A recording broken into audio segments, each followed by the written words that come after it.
The mining ship UES Harbinger cut through the darkness of space like a metal knife. Captain Jake Morrison stood on the bridge watching the stars. His crew had been mining asteroids for 6 months. They were tired and ready to go home. Lisa Campbell sat at her station checking radio signals. She wore her blonde hair in a tight knot and never smiled much. The communication officer had worked with Jake for 5 years. She was good at her job. "Captain, I'm getting something strange," Lisa said. Her voice was flat and cold. Jake walked over to her station.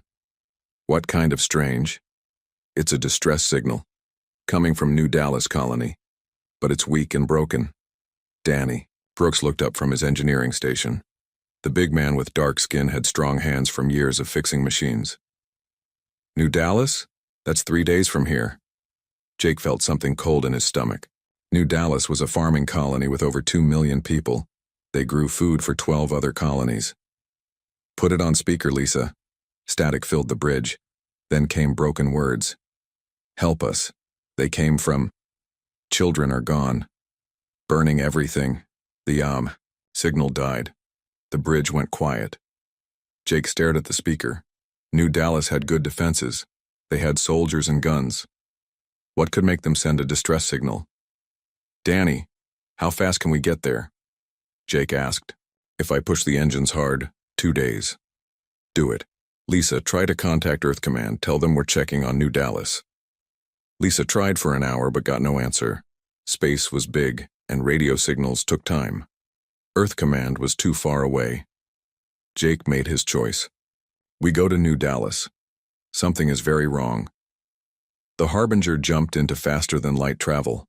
The stars turned into white lines outside the windows. Jake could not sleep. He kept thinking about the broken voices on the radio. 2 days later, they came out of jump space near New Dallas. Jake expected to see the usual things. Ships moving between the planet and space stations. Lights from the cities. Radio signals full of normal talk. Instead, he saw nothing. New Dallas looked dead. No lights on the night side of the planet. No ships in space. No radio signals at all. "Lisa, scan everything. Danny, get our weapons ready." Lisa's face went white as she read her screens. "Captain, I'm not getting any life signs from the planet, none at all." "That's not possible. 2 million people live there. I'm scanning the cities. There's nothing. No people, no animals, nothing alive." Jake felt sick. "Take us down to the main city." Slowly. The Harbinger flew down through the atmosphere. The main city of New Dallas came into view. It had been home to 800,000 people. Now it was empty ruins. Buildings stood like broken teeth. Streets were covered with black ash. Strange burn marks covered everything. The burns made patterns that hurt to look at. "Captain," Danny said in a quiet voice, "those aren't normal weapon burns. This is something I've never seen." They landed near the city center. Jake put on his spacesuit and took 5 crew members with him. They walked through the empty streets. Their boots made loud sounds on the broken ground. Lisa pointed her scanner at the ash. "This used to be people, Captain. The ash is full of human DNA." Jake wanted to throw up inside his helmet. "Keep scanning. Look for clues about who did this." They found the first marker in the city square. It stood 10 feet tall and was made of blue crystal. Strange symbols covered its surface. The crystal gave off a soft light. "I've seen these symbols before," Danny said. He was looking at the marker with fear in his eyes. "These are Zephyrian." Jake knew about the Zephyrians. They were an alien race from the far side of the galaxy. They had powerful weapons and no mercy. Most humans had never seen one, but everyone knew the stories. "The Zephyrians did this," Jake asked. "Looks like it. But why?" New Dallas never bothered anyone. They just grew food. They found more markers throughout the city. Each one had the same symbols. The Zephyrians wanted everyone to know they had been here. Lisa found something worse in the school. "Captain, you need to see this." The school was a burned shell, but in the main room someone had written words on the wall and something that looked like blood. The words were in English. "Your children were taken alive. Your species is next." Jake stared at the words, his hands shook inside his gloves. This was not a random attack, this was planned. The Zephyrians had come here to kill everyone and take the children. Why take children? One of his crew asked. Jake did not know. But he was going to find out. They searched for 6 hours. Every building was empty. Every street was covered in ash. The Zephyrians had killed 2.3 million people and left no one alive. Back on the ship, Jake called his crew together. We're going back to Earth right now. Earth Command needs to know about this. What do we tell them? Lisa asked. Jake looked at his crew. These were good people. They mined rocks and fixed machines. They were not soldiers. But they had just seen something that would change everything. We tell them the truth. The Zephyrians didn't just attack a colony. They wiped out every person on the planet. This was genocide. And from what we saw, they're not done. The Harbinger jumped back into space. Behind them, New Dallas spun in the darkness like a tomb. Jake sat in his captain's chair and thought about the children. Where had the Zephyrians taken them? What did they want with human children? He did not know it yet, but Jake Morrison had just discovered the first move in a war that would change humanity forever. The Zephyrians had made a mistake. They thought humans were weak and helpless. They were about to learn how wrong they were. Admiral Patricia Stone sat in her office on Luna Base reading the worst reports of her career. Jake Morrison's discovery at New Dallas was just the beginning. In the past week, 12 more human colonies had gone silent. Commander Rick Hayes walked into her office carrying a data pad. The intelligence officer had not slept in 3 days. His uniform was wrinkled and his eyes were red. Admiral, we have confirmation on all 12 colonies, Rick said. They're all dead, every man, woman, and child. Patricia felt like someone had hit her in the stomach. How many people? 18 million, Admiral. 18 million humans are gone. The number was too big to understand. Patricia had been a soldier for 30 years. She had fought in 3 wars. But she had never seen anything like this. What about the other colonies? Are they safe? Rick shook his head. We've lost contact with 6 more.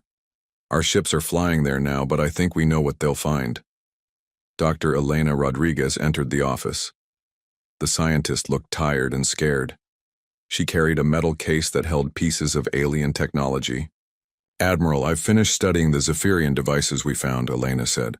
What I found is going to make you sick. Patricia looked at the case. Tell me. Elena opened the case. Inside were pieces of blue crystal and strange metal tools. These are not weapons, Admiral, they're harvesting equipment. Harvesting what? Human genetic material. The Zephyrians didn't just kill those people for fun. They were collecting something from human bodies. Something they need. Rick sat down hard in a chair. Need for what? Elena pulled out her datapad and showed them pictures of human DNA. I ran tests on the crystal fragments. They contain human genetic sequences that have been processed and refined. The Zephyrians are using our DNA to extend their own lives. Patricia stared at the pictures. You're saying they're killing us to live longer? Not just killing, Admiral. They're farming us, like cattle. The room went silent. Patricia had seen many terrible things in her life, but this was different. This was not war between equals. This was extermination for profit. How much longer can they live using our DNA? Patricia asked. From what I can tell, hundreds of years, maybe more. One human child could extend a Zephyrian's life by 3 centuries. Rick stood up fast. The children. They took the children alive from New Dallas. Elena nodded. Children have the purest genetic material. The Zephyrians probably have processing centers where they keep human children alive and harvest from them slowly. Patricia felt rage burning in her chest. She had commanded fleets and fought battles, but she had never felt hate like this. The Zephyrians were not just enemies. They were monsters who tortured children to extend their lives. How many Zephyrians are there? Patricia asked. Rick checked his datapad. Intelligence estimates 50 billion across their empire, if each one wants to live longer using human DNA. He did not finish the sentence. Everyone in the room understood. 50 billion Zephyrians meant they needed to kill every human alive, and then they would need more. Patricia walked to her window and looked out at Earth. The blue planet hung in space like a jewel. 7 billion humans lived there. They worked and loved and raised children, not knowing that aliens wanted to harvest them like crops. "Admiral," Elena said quietly, "there's something else. The processing equipment is getting better. Each colony they hit, they learn more about human biology. They're perfecting the harvesting process." "What does that mean?" "It means they're not just testing our defenses. They're testing how to extract the most genetic material from each human. The attacks on the colonies were practice runs." Patricia turned back to her officers. "Practice for what?" Rick's face was white. "Earth, Admiral. They're practicing to harvest Earth." Patricia sat down at her desk and put her head in her hands. 18 million humans were already dead.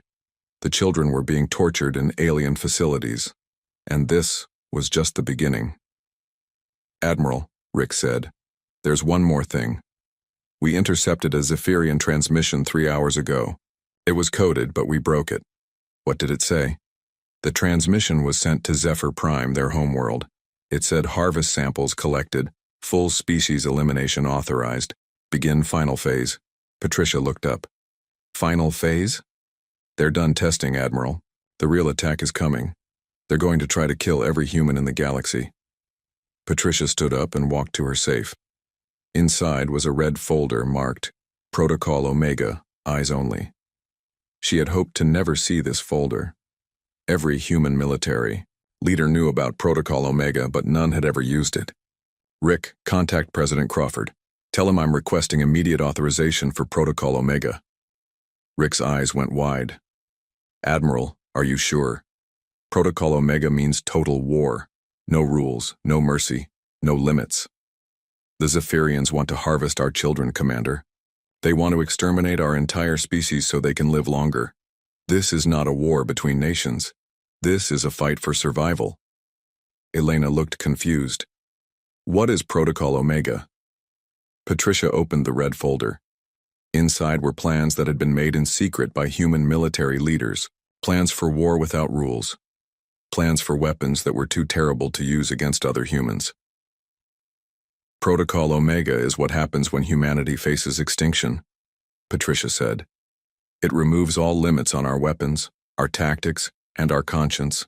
Under Protocol Omega, anything that helps humans survive is allowed." "Anything?" Elena asked. "Anything. Biological weapons that target alien DNA. Nuclear weapons designed to cause maximum suffering. Torture of prisoners to get information. Genocide of enemy species." Rick swallowed hard. "Admiral, if we do this, we become like them." Patricia looked at him with eyes full of hate. "No, Commander. We become worse than them, because we're going to make sure no alien species ever thinks about harvesting humans again." She picked up her secure phone and dialed President Crawford's number. "Mr. President, this is Admiral Stone. I need to speak with you about Protocol Omega." The conversation lasted 10 minutes. When Patricia hung up, her face was hard as stone. "Rick, send a message to every human military commander in the galaxy. Protocol Omega is now active. All human forces are to prepare for total war against the Zephyrian collective." "What about the captured children, Admiral?" Elena asked. Patricia's voice was cold as space. "We're going to get them back.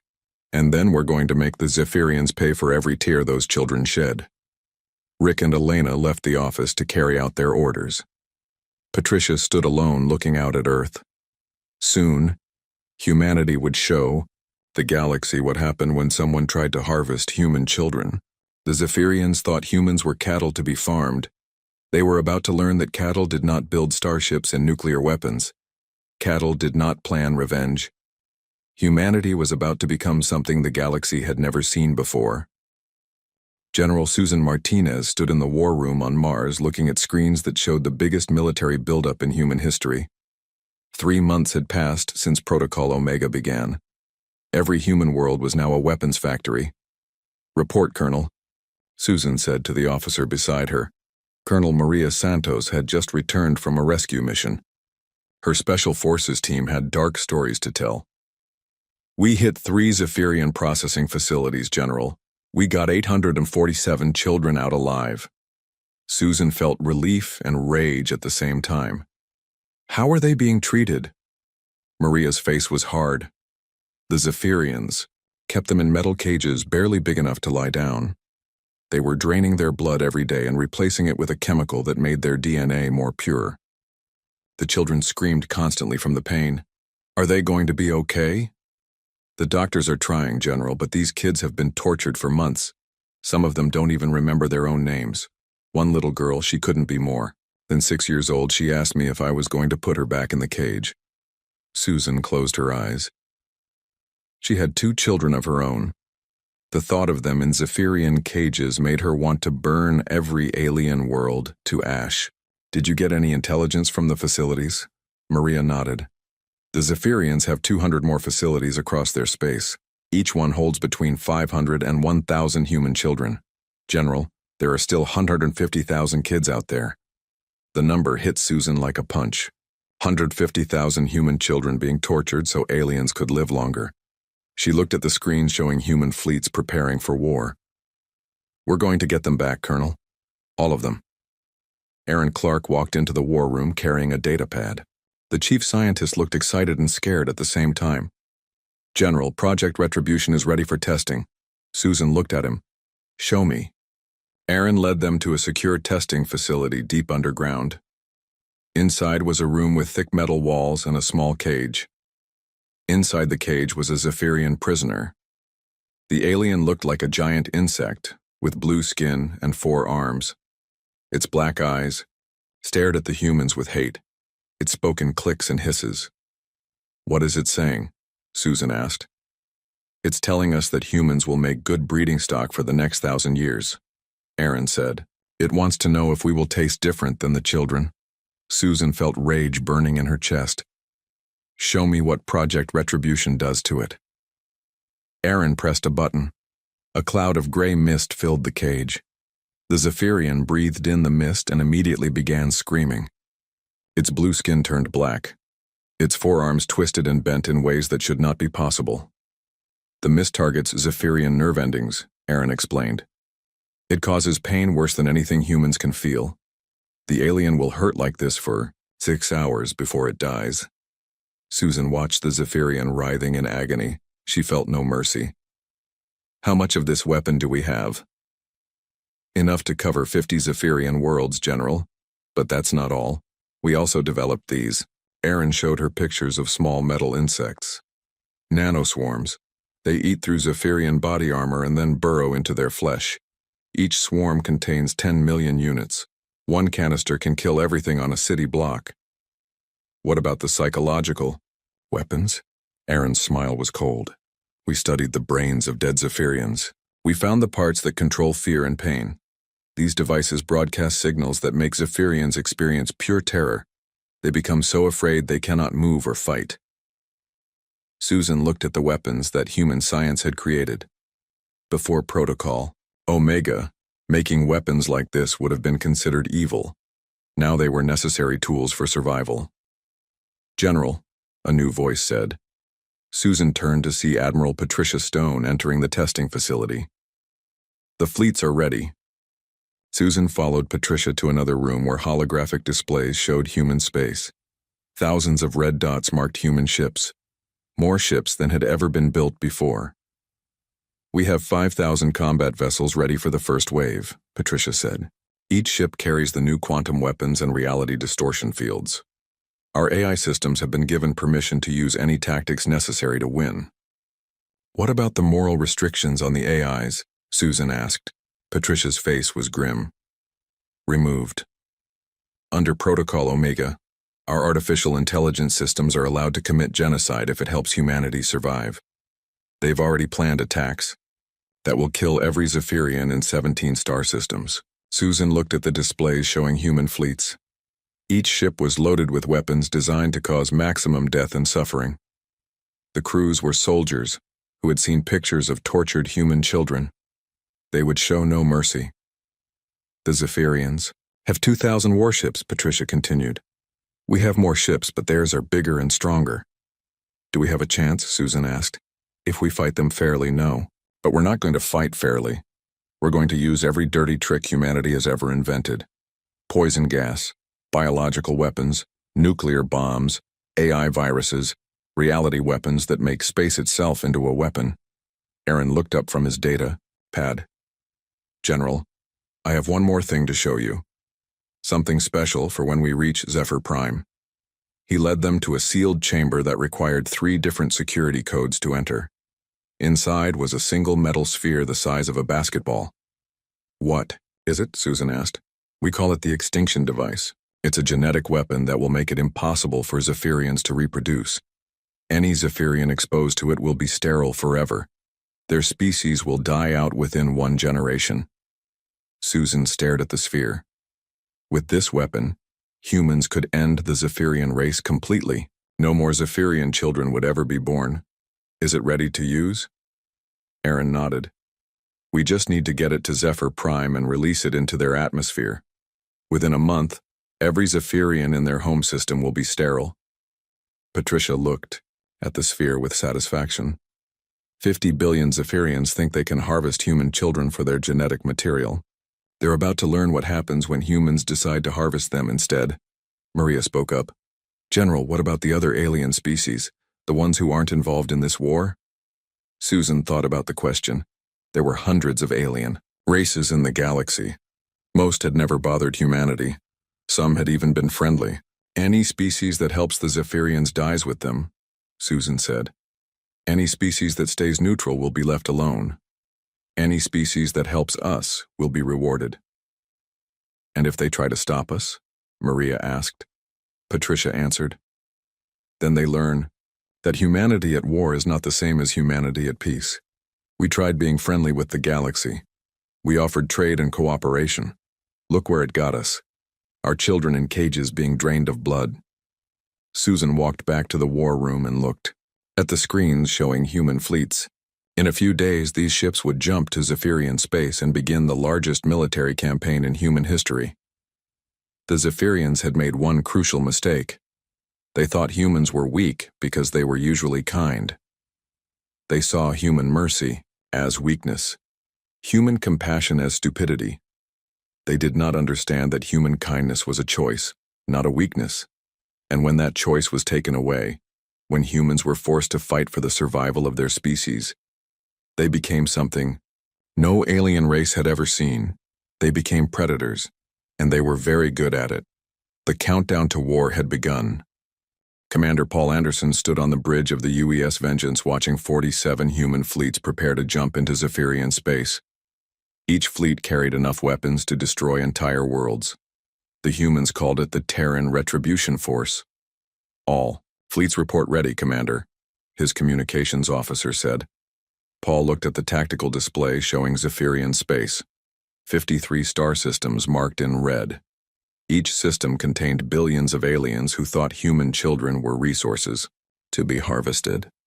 Begin the attack, Paul said. Show them what happens when you hurt our children. 47 human fleets vanished into faster-than-light travel. When they came out, they were inside Zephyrian space at 47 different targets. The largest surprise attack in galactic history had begun. The Zephyrian defenders were not ready. They expected humans to ask for peace talks. They expected humans to try to negotiate the return of their children. They did not expect humans to arrive shooting. Paul's fleet came out of jump space above the Zephyrian world called Harvest Station 3. The planet below was covered with processing facilities where human children were being tortured for their genetic material. Captain Nicole Davis, begin bombing runs on all processing facilities, Paul ordered. Use the cleansing fire weapons. I want nothing left alive down there. Nicole's bomber squadrons dove toward the planet. The cleansing fire weapons were designed by human scientists who had seen pictures of tortured children. Each bomb contained nanoparticles that would burn through any Zephyrian flesh they touched. The first bombs hit the processing facilities. Blue fire spread across the buildings like water. Every Zephyrian inside began burning from the inside out. Their screams could be heard on human radio frequencies. Commander, we're getting communications from the planet. Paul's radio officer said. The Zephyrians are asking why we're attacking. Paul thought about the 150,000 human children in Zephyrian cages. Tell them to ask the children they've been torturing. Put me on the broadcast frequency. The radio officer opened the channel. Paul's voice went out to every Zephyrian on the planet below. This is Commander Paul Anderson of the Terran Retribution Force. You took our children. You put them in cages. You drained their blood while they screamed.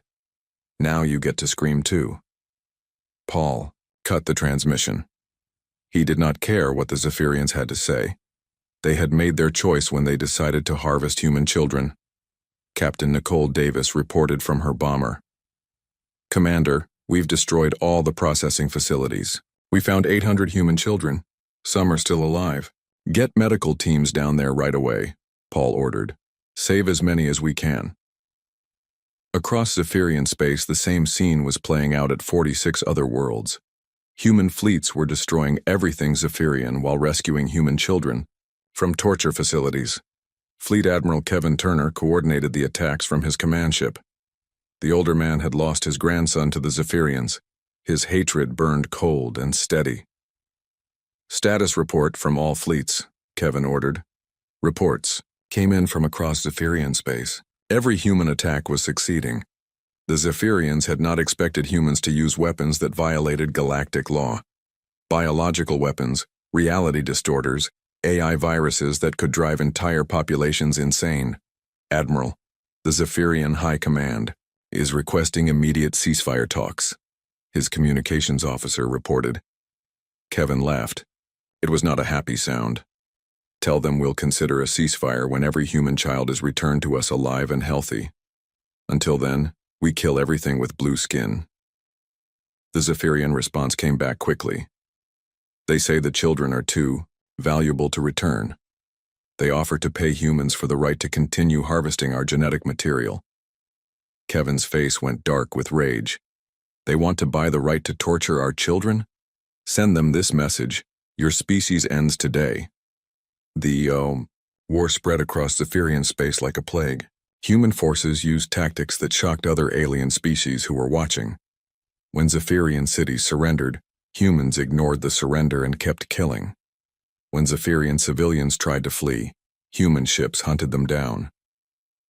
On the world of Zephyr 7, Captain Matthew Bell led ground troops through Zephyrian cities.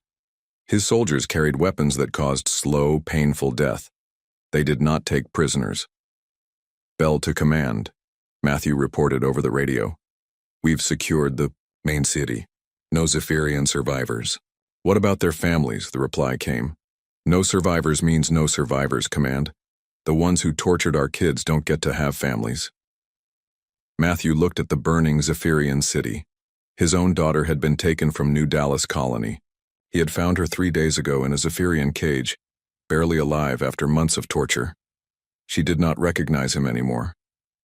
Every dead Zephyrian was payment for his daughter's screams. Dr. Elena Rodriguez worked aboard the medical ship UES Mercy, treating rescued human children. What she saw made her understand why human forces were showing no mercy to their enemies. Doctor, we need you in surgery bay 3, a nurse called. Elena found a human boy no more than 8 years old on the operating table. The Zephyrians had inserted tubes into his arms to drain his blood continuously. The child's body was covered with needle marks where they had extracted tissue samples. Doctor, he keeps asking if we're going to put the tubes back in, the nurse said. Elena felt hate burning in her chest. She was a healer, trained to save lives. But when the war was over, she hoped there would be no Zephyrians left to heal. News of the human attack spread across the galaxy. Other alien species watched in shock as humans used weapons and tactics that had been banned for thousands of years. The Galactic Council called an emergency meeting. Ambassador Laura Green represented humanity at the session.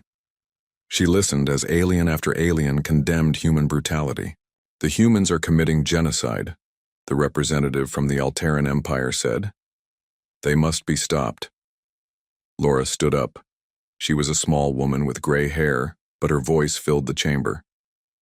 You want to talk about genocide? The Zephyrians, killed 24 million humans to harvest our genetic material. They tortured 150,000 children in cages. Where was the Galactic Council then? That was different, the Alterran said. That was just one species attacking another. This is what happens when you let monsters torture children, Laura said. You stood by and watched while human children screamed in alien laboratories. Now you complain because we're making the monsters scream too. The chamber fell silent. Laura looked around at the alien faces staring at her. Let me be very clear about something. Humanity tried to be part of your civilized galaxy. We offered trade, friendship, and cooperation. In return, you let aliens harvest our children like crops. That was your choice. This is the result of your choice. But surely humans can show mercy, another alien said. Surely you can forgive. Laura's eyes were cold as space. We showed mercy for 300 years. We forgave attacks on our colonies. We negotiated instead of fighting. We tried to be good galactic citizens. Look what it got us, our children in cages. She gathered her papers and prepared to leave. Where are you going? The Galactic Council leader asked. Back to the war, Laura said. We have more Zephyrians to kill. The human war machine rolled across Zephyrian space like an unstoppable force. World after world fell to human weapons. The Zephyrians, who had seemed so powerful when they were killing helpless colonists, could not stand against humanity's rage.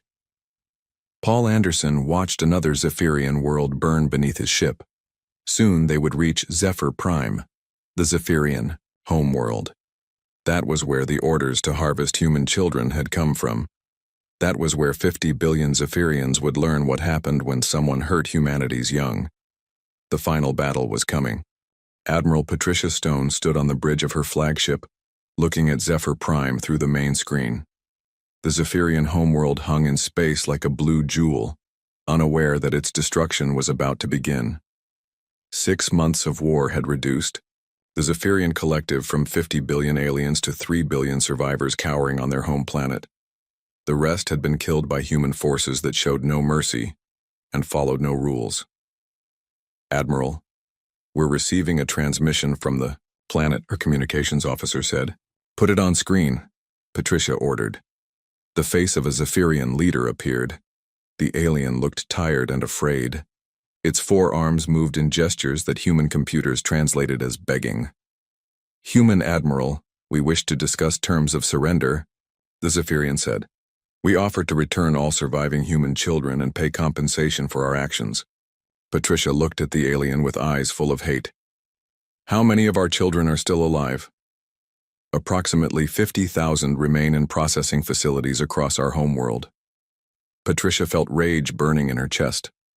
150,000 children had been taken. Only 50,000 were still alive after 6 months of Zephyrian torture and harvesting. You killed 100,000 human children, Patricia said. You drained their blood and harvested their organs while they screamed. And now you want to negotiate? It was necessary for our species' survival, the Zephyrian replied. Human genetic material extends our lifespan significantly. We meant no personal hatred toward your young. Patricia laughed. The sound was colder than space. You meant no personal hatred. You put 6-year-old children in cages and drained their blood for months. But it wasn't personal. We view humans as a resource, not as individuals. Your emotional attachment to offspring is a weakness we do not share. Patricia cut the transmission. She turned to her staff officers. Colonel Bell, begin landing operations. Secure all facilities holding human children. Everyone else is to be killed. Colonel Matthew Bell nodded. His own daughter had been rescued from a Zephyrian facility 3 months earlier. She still woke up screaming every night. What about Zephyrian civilians, Admiral? Bell asked. Patricia looked at him. What? Civilians? They all knew about the processing facilities. They all benefited from harvesting human children. There are no innocent Zephyrians. Bell smiled. It was not a pleasant expression. Understood, Admiral. No survivors. Human forces began landing on Zephyr Prime. They moved through Zephyrian cities like a plague, killing everything they found. The weapons they carried were designed to cause maximum pain before death. Dr. Elena Rodriguez led medical teams to the processing facilities. What she found there made her understand why humanity had become so brutal in this war. The largest facility held 15,000 human children in metal cages stacked 20 levels high. Each child had tubes inserted into their arms, legs, and necks. Machines drained their blood continuously and replaced it with chemicals that kept them alive, but in constant pain. "My God," one of the medics whispered. "How long have they been like this?" Elena checked the facility records. "Some of these children have been here for 8 months. The Zephyrians were keeping them alive as long as possible to extract maximum genetic material. They found worse things in the research sections. Zephyrian scientists had been experimenting on human children to find better ways to harvest their DNA. Children had been cut open while conscious, so the aliens could study their reactions to pain. Elena found records showing that Zephyrian scientists were trying to breed humans like livestock. They wanted to create humans who would produce more genetic material while feeling less pain during harvesting. "Doctor," a nurse called, "we found something you need to see." In the deepest part of the facility was a special room. Inside were 50 human children who had been turned into living factories for genetic material. The Zephyrians had removed their arms and legs to prevent escape. Machines kept them alive while extracting blood, tissue, and organs on a continuous basis. The children were still conscious, still aware. They had been living like this for months. Elena looked at the children and felt something break inside her mind. These were not soldiers who had chosen to fight. These were babies who had been turned into biological machines by aliens who saw them as resources. "Can we save them?" the nurse asked. Elena looked at the machines keeping the children alive. "We can try, but after what's been done to them..." She did not finish the sentence. Some of these children would never recover from what the Zephyrians had done to them. Above the planet, Admiral Patricia Stone received reports from ground forces. Human troops were moving through every Zephyrian city, killing every alien they found. The Zephyrians begged for mercy and received none. "Admiral," her tactical officer said, "Zephyrian defense forces are requesting permission to evacuate civilian populations from the cities." Patricia considered the request for exactly 3 seconds. Denied. No one leaves the planet alive except human children. Aaron Clark approached the Admiral carrying the metal sphere that contained the extinction device. "Admiral, we're ready to deploy the genetic weapon." Patricia looked at the sphere. Once released into Zephyr Prime's atmosphere, it would make every Zephyrian on the planet sterile. No more Zephyrian children would ever be born. The species would die out within a generation. "Do it," Patricia said. Aaron activated the device. The metal sphere opened and released a cloud of gray particles into the air. The particles were designed to seek out Zephyrian DNA and permanently alter it. Within hours, every Zephyrian on the planet would be unable to reproduce. The species that had harvested human children for genetic material would have no genetic future of their own. Colonel Bell reported from the surface. "Admiral, we've secured all facilities holding human children. We found 47,000 alive. The other 3,000 died during our assault when Zephyrian guards killed them rather than let them be rescued." Patricia felt rage and sadness at the same time. 47,000 children saved out of 150,000 taken. The Zephyrians had murdered over 100,000 human children to extend their own lives. "Status of Zephyrian population?" Patricia asked. 2,800,000,000 confirmed dead. Remaining population is trapped in underground bunkers. Our forces are using gas weapons to flush them out. Patricia watched the tactical displays, showing human forces hunting down the last Zephyrians on their homeworld. Soon there would be none left alive. "Admiral," her communications officer said, "we're receiving a transmission from the Galactic Council. They're demanding we stop the assault on Zephyr Prime." Patricia laughed. "Tell the Galactic Council they can file a complaint after we finish killing every Zephyrian in the galaxy." Ambassador Laura Green appeared on the main screen. She was broadcasting from the Galactic Council chamber on the other side of the galaxy. "Patricia, the Council is threatening military intervention if we don't stop the attack." "Let them try," Patricia replied. Any species that interferes with our rescue of human children becomes our enemy. Any species that helps us will be rewarded when this is over. Laura nodded. I've made that clear to them. Most species are choosing to stay neutral. A few are asking if they can help hunt down remaining Zephyrians. Tell them they're welcome to join us. The more aliens we have helping to kill Zephyrians, the faster we can rescue our children. The last battle for Zephyr Prime lasted 18 hours. When it was over, every Zephyrian on the planet was dead except for a few thousand kept alive for medical experiments. Human scientists wanted to study Zephyrian biology to develop better weapons against similar species. Dr. Elena Rodriguez worked for weeks treating rescued human children. Most would recover physically, but many would never be the same mentally. The Zephyrians had not just harvested their bodies, they had broken their spirits. Doctor, one of the children asked, are the bad aliens all gone now? Elena looked at the child. She was maybe 7 years old and covered with scars from Zephyrian medical procedures. Yes, honey. The bad aliens are all gone. They can never hurt children again. Are you sure? Elena thought about the extinction device and the 2 billion dead Zephyrians. I'm sure we made sure they can never hurt anyone again. Admiral Patricia Stone stood in her ready room writing the final report of the war. In 6 months, humanity had destroyed the Zephyrian collective completely. 50 billion aliens reduced to zero. Their homeworld was empty except for human rescue, teams and the ghosts of murdered children. She wrote the last line of the report. The Zephyrian species has been eliminated as a threat to human survival. All human children have been recovered and are receiving medical treatment. Humanity has learned that mercy is a luxury we can afford only when our children are safe.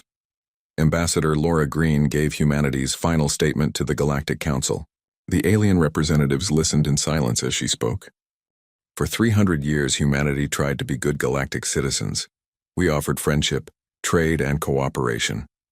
In return, you allowed a species of monsters to harvest our children like crops. You stood by while 100,000 human babies were tortured to death in alien laboratories. She looked around the chamber at the alien faces watching her. Today, the Zephyrian species is extinct. Every one of their worlds is empty. Their genetic line ends with the generation now dying of old age.